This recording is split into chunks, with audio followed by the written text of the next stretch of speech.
শাপলা চত্বরের সেখানেই পুলিশ আমাদের মিছিলে হামলা করেছিল। সেখানে আমাদের সহযোদ্ধারা গুলিবিদ্ধ হয়েছিল, তাদেরকে নিয়ে হাসপাতালে যেতে হয়েছিল এবং পরবর্তীতে আমাদের সহযোদ্ধাদেরকে গ্রেফতার করা হয়েছিল। অনেকে এখানেও আছেন যারা গ্রেফতার হয়েছিলেন এবং জেল জুলুমের শিকার হয়েছেন।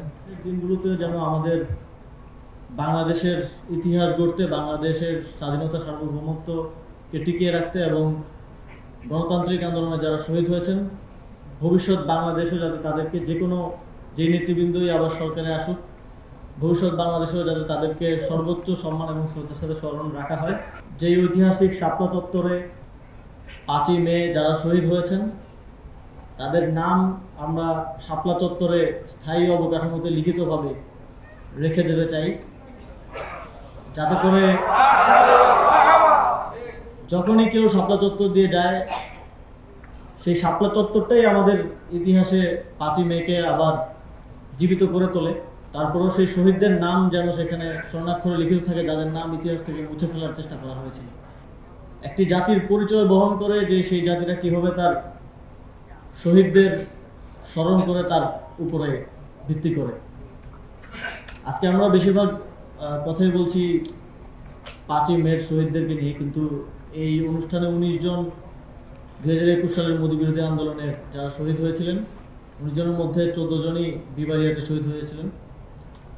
তাদের কেউ আমরা স্বীকৃতি দিচ্ছি এবং তাদের পরিবারকেও আমরা আমাদের পক্ষ থেকে সামান্য উপহার দিচ্ছি।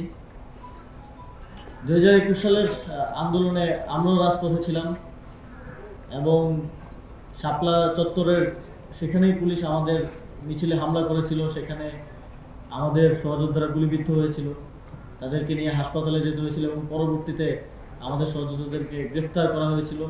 অনেকে এখানেও আছেন যারা গ্রেফতার হয়েছিলেন এবং জেল জুলুমের শিকার হয়েছেন। আমাদের নামে মামলা ছিল, এই সরকার দায়িত্ব গ্রহণের পরে আমার নিজের নামেও মামলা ছিল, সেটা উইথড্র করা হয়েছে। সেই আগ্রাসন বিরোধী অবস্থান থেকে একজন কুখ্যাত ব্যক্তির বাংলাদেশে আগমনকে কেন্দ্র করে সেই প্রতিবাদ এবং বিক্ষোভ হয়েছিল এবং সেখানেও নির্বিচারে বাংলাদেশের স্বাধীনতাকামী এবং সার্বভৌমত্ব রক্ষাকারী জনতাকে গুলি করে হত্যা করা হয়েছিল। আমরা তাদেরকেও আজকে শ্রদ্ধাভরে স্মরণ করতে চাই এবং আগামী বাংলাদেশের ইতিহাসে যেন তারা স্বর্ণাক্ষরে তাদের নাম লিখে থাকে সেটা নিশ্চিত করতে চাই।